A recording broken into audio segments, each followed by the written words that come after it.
If LDPlayer is using too much CPU, like your PC overheating, fans going crazy, or everything slowing down, yeah, let's fix that and optimize it properly. First, reduce how many CPU cores LDPlayer is using. Set it to 2 or 3 instead of maxing it out.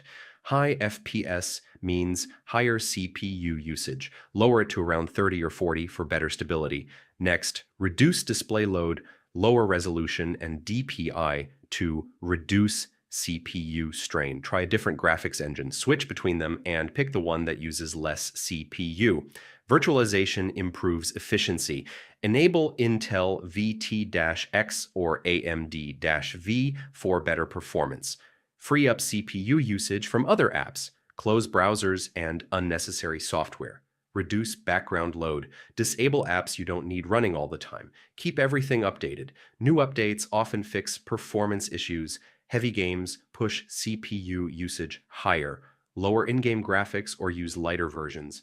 So reduce CPU allocation, lower FPS, optimize settings, and close background apps.